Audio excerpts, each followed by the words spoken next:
ছাত্ৰ ছাত্ৰীসকল আমি আগৰ ক্লাছটোত বিন্দুসমূহ অধ্যয়নৰ বাবে সৃষ্টি হোৱা বিভৱ নিৰ্ণয় কৰিছিলোঁ আৰু এইবাৰ আমি বৈদ্যুতিক দ্বিমেৰুৰ বাবে সৃষ্টি হোৱা বিভৱ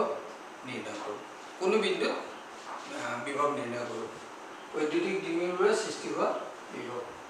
potential due to electric dipole. আচ্ছা, ইতিমধ্যে আমি বৈদ্যুতিক দ্বিমেৰু কি সেইটো গম পাইছোঁ। বৈদ্যুতিক দ্বিমেৰু হ'ল যে দুটা আধান কিউ আৰু কিউ প্লাস কিউ আৰু মাইনাস কিউৰে গঠিত আৰু এই দুইটা আধানৰ মাজত ক্ষুদ্ৰ ব্যৱধান আছে। এই ক্ষুদ্ৰ ব্যৱধান হ'ল টুৱাইস এ। এটা এই দ্বিমেৰুটোৰ মুঠ আধান হ'ল শূন্য, মুঠ আধান শূন্য। বৈদ্যুতিক দ্বিমেৰুৰ বৈশিষ্ট্য হ'ল কি যে ইয়াৰ বৈশিষ্ট্য হৈছে ইয়াক দ্বিমেৰু ভ্ৰামক ভেক্টৰ পিৰ দ্বাৰা প্ৰকাশ কৰা হয়। পিৰ দ্বাৰা প্ৰকাশ কৰা হয়, পিৰ সহায়ত প্ৰকাশ কৰা হয়। আৰু এই ভেক্টৰৰ মান এই দ্বিমেৰু ভেক্টৰৰ মান কিমান হ'ব? কিউ ইনটু 2a আৰু ইয়াৰ দিশ হ'ব, ইয়াৰ দিশ ঋণাত্মকৰ পৰা ধনাত্মকলৈ। ইয়াৰ দিশ এইটো যদি আমি চাওঁ, এইটোৱে এই ইয়াৰ পৰা ইয়ালৈ, এইটো বৈদ্যুতিক দ্বিমেৰুৰ দিশ এই ঋণাত্মক আধানৰ পৰা ধনাত্মক আধানলৈ। আমি আগতে পাইছোঁ যে কোনো বিন্দু এটাত থকা স্থানাংক ভেক্টৰ r সম্পন্ন দ্বিমেৰু এটাৰ বৈদ্যুতিক ক্ষেত্ৰখন অকল r ৰ মানৰ ওপৰত নিৰ্ভৰ নকৰে, r আৰু p ৰ মাজত থকা কোণটোৰ ওপৰত নিৰ্ভৰ কৰে। r আৰু p ৰ মাজত থকা কোণটোৰ ওপৰত নিৰ্ভৰ কৰে। তদুপৰি দ্বিমেৰুৰ বাবে সৃষ্টি হোৱা ক্ষেত্ৰখনৰ মান বহুত দূৰত 1/r² অনুপাতে এই অনুপাতে কমি নাযায়, এইটো অকলশৰীয়া আধানৰ ক্ষেত্ৰতহে, অকলশৰীয়া আধানৰ ক্ষেত্ৰখনৰ পৰিৱৰ্তনৰ ক্ষেত্ৰতহে এইটো এই ধৰণে কমি যায়। দ্বিমেৰুৰ ক্ষেত্ৰত সেইটো কেনেকৈ কমে? দ্বিমেৰুৰ ক্ষেত্ৰত কোনো এটা বিন্দুত সৃষ্টি হোৱা বৈদ্যুতিক বিভৱৰ মান আমি গণনা কৰিম। ইয়াৰ পিছত আমি অকলশৰীয়া আধানৰ বাবে কোনো বিন্দুত সৃষ্টি হোৱা বৈদ্যুতিক বিভৱৰ মানৰ সৈতে সেইটো তুলনা কৰিম। গতিকে আগৰ মানে আমি দেখিছিলোঁ যে বৈদ্যুতিক ক্ষেত্ৰখন অকল r ৰ মানৰ ওপৰত নিৰ্ভৰ নকৰে, কিহৰ কাৰণে হোৱা বৈদ্যুতিক ক্ষেত্ৰ? যে বৈদ্যুতিক দ্বিমেৰুৰ বাবে সৃষ্টি হোৱা বৈদ্যুতিক ক্ষেত্ৰখন অকল r ৰ মানৰ ওপৰত নিৰ্ভৰ নকৰে, r আৰু p ৰ মাজৰ কোণটোৰ ওপৰত নিৰ্ভৰ কৰে। তদুপৰি বৈদ্যুতিক দ্বিমেৰুৰ বাবে সৃষ্টি হোৱা ক্ষেত্ৰখনৰ মান কি হয়? বহুত দূৰত এই অনুপাতে কমি নাযায়। গতিকে এতিয়া আগৰ নিচিনাকৈ বৈদ্যুতিক, এতিয়া আমি এইটো এটা দ্বিমেৰু আৰু এইটো হৈছে ইয়াৰ কেন্দ্ৰ। এতিয়া এই দ্বিমেৰুটোৰ পৰা পি বিন্দু সৃষ্টি হোৱা, আমি পি এটা বিন্দু আমি ধৰি লৈছোঁ, এই পি বিন্দুৰ সৃষ্টি হোৱা বিভৱ আমি গণনা কৰিব লাগে। এতিয়া আমি মূল বিন্দুটো আগতে যেনেকৈ ধৰিছিলোঁ, মূল বিন্দুটো আমি এই ইয়াৰ কেন্দ্ৰটোৱে ধৰিম, দ্বিমেৰুৰ কেন্দ্ৰ এইটোকে আমি এইটো O, ইয়াক আমি মূল বিন্দু বুলি ধৰিছোঁ, দ্বিমেৰুৰ কেন্দ্ৰটোকে মূল বিন্দু বুলি ধৰি লৈছোঁ, তেতিয়া আমাৰ সুবিধা হয়। আৰু এই ক্ষেত্ৰত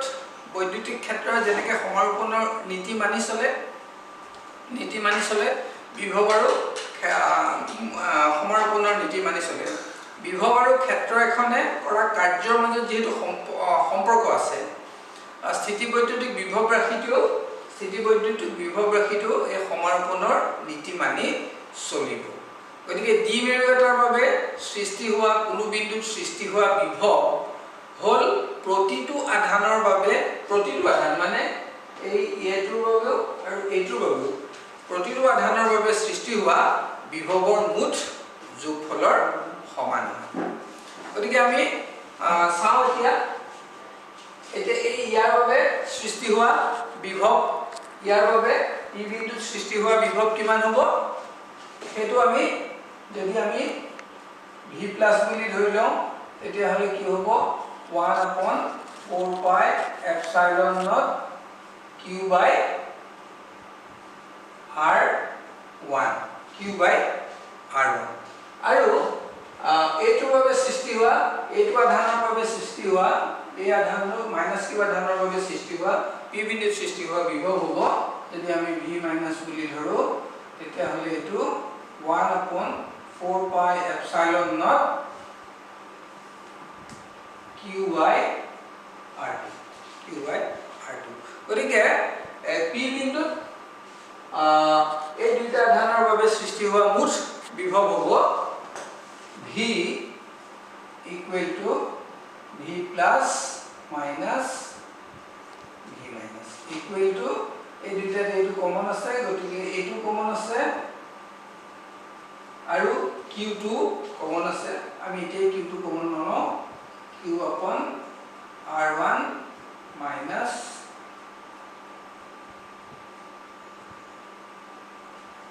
r2 এইটো আমি ইকুয়েশন নম্বৰ 1 দিলো এটা r1 আৰু r2 হৈছে কি r1 আৰু r2 হৈছে ক্ৰমে p বিন্দুটোৰ পৰা q আৰু -q আধানৰ দূৰত্ব r1 হৈছে এইটো আৰু r2 হৈছে এই দূৰত্ব এটা জ্যামিতিৰ সহায়ত আমি দেখুৱাব পাৰো যে r1 square equal to r square plus is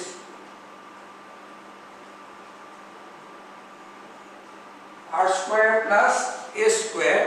minus 2a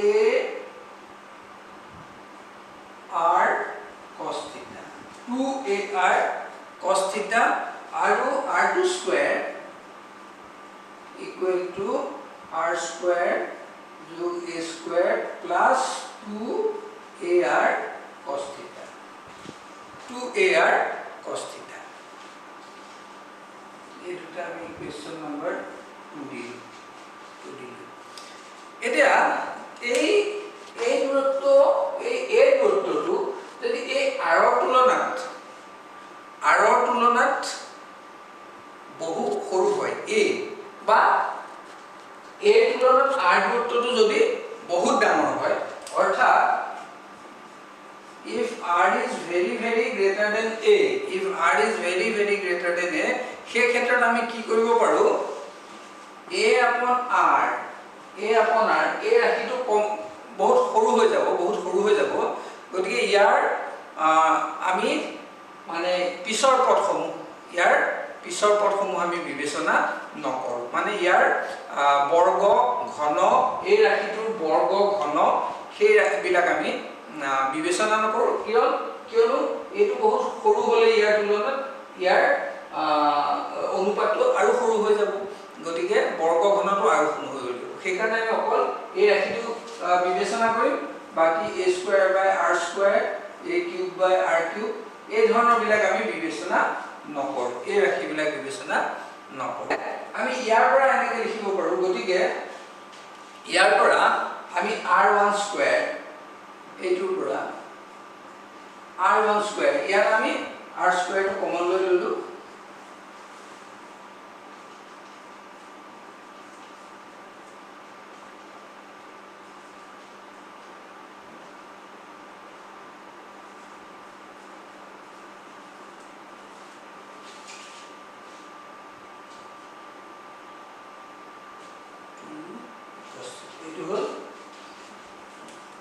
ঠিক তেনেকৈ এইটোৰ পৰা আমি ললো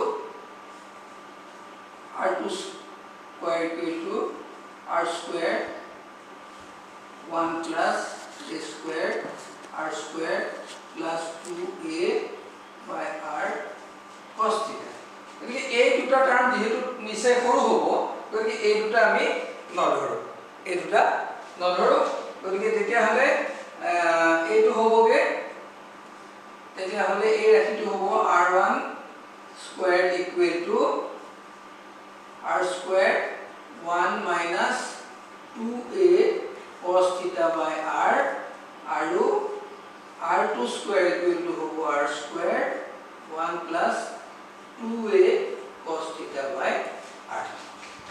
2a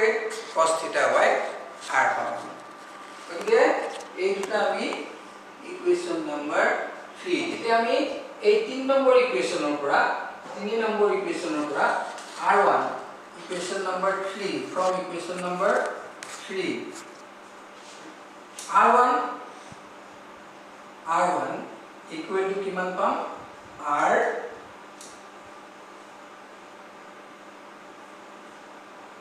1 minus 2a cos theta upon r raised to the power ba 1 upon r1 equal to 1 upon r 1 minus 2a cos theta by r raised to the power half. এতিয়া আমি ইয়াত যদি বাইনোমিয়াল এক্সপানশন কৰো এই ৰেখাটো binomial expansion কৰো তেতিয়া হলে এই বাইনোমিয়াল এক্সপানশন কৰিলে প্ৰথম এটো ৰাখি এটো আহিব তাৰ পিছত a by r টাৰ্মটো আহিব তাৰ পিছত a by r স্কয়াৰ হ'ব এনেকৈ আহি গৈ থাকিব গতিকে a by r a square upon r square a cube upon r cube সেইবিলাক ক্ৰমান্বয়ে সৰু হৈ গৈ থাকিব সেইকাৰণে আমি সেইবোৰ বাদ দিলে এইটো এনেকুৱা হ'ব 1 upon r1 equal to 1 upon r 1 plus a cos theta upon r আমি পিছৰবোৰ বাদ দি দিলো ঠিক তেনেদৰে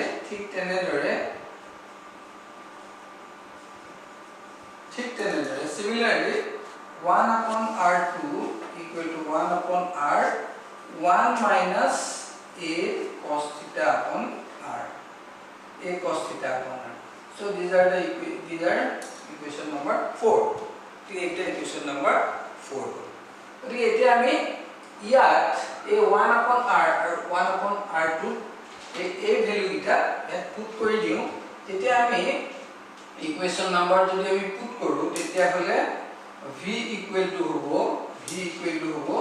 এই q দুইটাতে কমন আছে গতিকে আমি q টো লৈ লব পাৰো 4 upon epsilon naught so 1 upon r এটো আহিব 1 upon r plus a cos theta upon r square minus to minus আছে so 1 upon r whole a2 minus so it plus whole a cos theta on r square whole to বুঝি যাব গতিকে আ থাকিলে q 4 pi epsilon naught 2a cos theta upon r square so v equal to 2a cos theta upon r square so q into 2a টো আমি কি বুলি জানো q into 2a টো হৈছে p q into 2a p so p equal to q into 2a p so we can write this as গতিকে এটো আমি এই ধৰণে লিখিব পাৰো p cos theta upon 4 pi epsilon naught r square so v equal to the p cos theta equal to p dot r cap গতিকে আমি v equal to p dot r cap 4 pi epsilon naught r square 4 pi epsilon naught r square আমি এই ধৰণে লিখিব 5 equation number 6 this is equation number 6 এই equation টো কোনটোৰ কিহৰ ক্ষেত্ৰত আমি হৈছে যে r is very greater than a r এতকে বহুত ডাঙৰ বুলি আমি ধৰি লৈছো এইটো ক্ষেত্ৰত আমি বহুত ডাঙৰ বুলি ধৰি লৈছো এটা দেখিলো যে এই সমীকৰণটো এইটো দিস ইকুয়েশনটো শুদ্ধ হ'ব কেতিয়া যেতিয়া দ্বিমেৰুটোৰ আকাৰৰ তুলনাত বহুত দূৰৰ এটা বিন্দুত বিভৱ আমি উলিয়াবলগীয়া হয় বহুত দূৰৰ বিন্দু এটা বিভৱ উলিয়াবলগীয়া হয় তেতিয়াহে এই ইকুৱেশ্যনটো দিছ ইকুৱেশ্যন উইল বি এপ্লিকেবল এই ইকুৱেশ্যনটো প্ৰযোজ্য হ'ব কিয় সেই ক্ষেত্ৰত কি কাৰণে হ'ব যে তেতিয়া a upon r ইয়াৰ উচ্চ ঘাতবিলাক এই ইয়াৰ উচ্চ ঘাতবিলাক হায়াৰ ডিগ্ৰীবিলাক আমি কি কৰিব বাদ দিব পাৰোঁ আকৌ এই ইকুৱেশ্যনটো সম্পূৰ্ণ শুদ্ধ হ'ব যেতিয়া দ্বিমেৰুটো এটা কি হ'ব বিন্দু দ্বিমেৰুটো শুদ্ধ হ'ব যদিহে p টো মূল বিন্দুত থকা বুলি আমি ধৰি লওঁ এইটো দ্বিমেৰুটো মূল বিন্দুত থকা বুলি ধৰি লওঁ এইটো সম্পূৰ্ণ শুদ্ধ হ'ব যদি এইটো আমি এইটো থকা বুলি ধৰি লওঁ আকৌ এই ইকুৱেশ্যনটো এইটোত এই ইকুৱেশ্যন হ'ব দ্বিমেৰুৰ অক্ষত থকা কোনো বিন্দুত বিভৱৰ মান উলিয়াব পাৰিম আমি বিভৱৰ মান উলিয়াব পাৰিম কেনেকে বিভৱৰ মান কিমান হ'ব সেই ক্ষেত্ৰত বিভৱ দ্বিমেৰুৰ অক্ষ কোনটো এইকেইটা যদি আমি এনেকে বঢ়াই দিওঁ সেইটোৱে হ'ব দ্বিমেৰুৰ অক্ষ সেই ক্ষেত্ৰত থিতা কিমান হ'ব সেই ক্ষেত্ৰত থিতা হ'ব থিতা হয় 0 হ'ব নহয় পাই হ'ব হয় 0 হ'ব নহয় পাই হ'ব এইফালে ইয়াত উলিয়ালে কিমান হ'ব 0 হ'ব আৰু এইফালে উলিয়ালে পাই হ'ব সেই ক্ষেত্ৰত কি হ'ব যে cos এইটো cos থিতা কিমান হৈ যাব 1 হৈ যাব গতিকে v সেই ক্ষেত্ৰত এই ক্ষেত্ৰত v হ'ব v ইকুৱেল টু হ'ব plus minus 1 upon 4 pi epsilon naught p by r square হেতু হ'ব আকৌ বিশুবীয় সমতলত বিভৱৰ মান কিমান হ'ব বিশুবীয় সমতল বিশুবীয় ইকুইলেটাৰেল প্লেনত হ'ব তাৰ মানে ইকুইলেটাৰেল এডাল হ'ব ইয়াত থকা প্লেনত কি হ'ব 0 হ'ব কিয়নো then the angle will be 90 degree সেই ক্ষেত্ৰত এংগলটো কিমান হ'ব 90 ডিগ্ৰী হ'ব আৰু 90 ডিগ্ৰী হ'লে এই টাৰ্মটো শূন্য হৈ যাব আৰু সেই ক্ষেত্ৰত theta pi by 2 হ'ব in that case theta will be pi by 2 and v will be 0 বিশুবীয় দ্বিমেৰুৰ বিশুবীয় সমতলত বিভৱৰ মান শূন্য হ'ব কিয়নো তাত থিতাটো pi by 2 হ'ব আমি আগতে দেখিছিলো কোনো বিন্দুত যেটা বিভৱ উলিয়াইছিলো সেই বিভৱৰ মান আমি পাইছিলো v equal to q upon 4 pi epsilon naught by r এইটো পাইছিলো হেতু ইকুৱেশ্যন আৰু এইটো ইকুৱেশ্যন সেই ইকুৱেশ্যন আৰু এই ইকুৱেশ্যনটোৰ পৰা আমি দেখিলো দ্বিমেৰু আৰু একক আধানৰ বাবে কোনো বিন্দু সৃষ্টি হোৱা বৈদ্যুতিক বিভৱৰ বৈশিষ্ট্যৰ পাৰ্থক্য আমি তুলনা কৰিব পাৰো কেনেকে যে দ্বিমেৰু এটাৰ বাবে সৃষ্টি হোৱা বিভৱ কেৱল আৰৰ মানৰ ওপৰতে নিৰ্ভৰ নকৰে এই দ্বিমেৰুৰ বাবে সৃষ্টি হোৱা বিভৱ আৰৰ মানৰ ওপৰত অকল নিৰ্ভৰ কৰা নাই ইয়াত থিতাও আছে আৰৰ মানৰ ওপৰত নিৰ্ভৰ কৰা নাই ইয়াত কি থিতাটো কি p আৰু আৰৰ মাজৰ কোণ p আৰু আৰৰ মাজত থকা কোণটোৰ ওপৰতো নিৰ্ভৰ কৰিছে দ্বিমেৰু ভ্ৰামকৰ মাজৰ কোণ অৱস্থান ভেক্টৰ r আৰু দ্বিমেৰু ভ্ৰামকৰ মাজৰ কোণটোৰ ওপৰত নিৰ্ভৰ কৰে বিভৱৰ মান p ৰ অক্ষ সমমিতি কিন্তু অৱশ্যে p ৰ বিভৱৰ মানটো হৈছে p মানে দ্বিমেৰু ভ্ৰামকৰ অক্ষ সমমিত হয় অৰ্থাৎ এই থিতাটো যদি স্থিৰকে ৰাখো থিতাটো স্থিৰ ৰাখি এই p ৰ সাপেক্ষে আমি কি কৰো আৰক এই অৱস্থান ভেক্টৰ সম্পূৰ্ণ ইয়াৰ ফলে এক পাক যদি ঘূৰাই দিও তেতিয়া যেটো শংকু এটা হ'ব এনেকুৱাকে শংকু হ'ব এই শংকুটোৰ প্ৰতিটো বিন্দুতে p ৰ বিভৱৰ মান একেই হ'ব এতিয়া দুই নম্বৰ কথাটো হ'ল যে বহু দূৰত বৈদ্যুতিক দ্বিমেৰুৰ বাবে হোৱা বিভৱৰ মান এটো আমি দেখিছো ইয়াত 1 upon r square অনুসৰি কি হৈ যায় কমি যায় কিন্তু ইয়াৰ বিপৰীতে একক আধানৰ ক্ষেত্ৰত আমি দেখিছোঁ একক আধানৰ ক্ষেত্ৰত দেখিছোঁ সেইটো কেনেকৈ বিভৱটো কেনেকৈ কমি যায় 1/r হিচাপত কমি যায় 1/r হিচাপত কমি যায় গতিকে সেইটো ক্ষেত্ৰতো আমি লেখ আঁকিব পাৰোঁ দ্বিমেৰুৰ ক্ষেত্ৰতো তেনেকৈ আমি লেখ আঁকিব পাৰোঁ যেনেকৈ আমি এই ই আৰু ভি আমি লেখ আঁকিছিলোঁ ই আৰু ভি আমি লেখ এনেকৈ আঁকিছিলোঁ ই আৰু ইডাল এনেকৈ কমি গৈছিলে ই আৰু ভি ই আছিলে আৰু ভি আছিলে ই আৰু ভি আৰৰ আঁকিছিলোঁ আমি এনেকুৱা লেখ পাইছিলোঁ গতিকে এইডালৰ নিচিনাকৈ আমি কি কৰিব পাৰিম সেই লেখ আমি আঁকিব অংকন কৰিব পাৰিম মানে একক আধানৰ বাবে সৃষ্টি হোৱা বিভৱ আৰু দ্বিমেৰুৰ বাবে সৃষ্টি হোৱা বিভৱৰ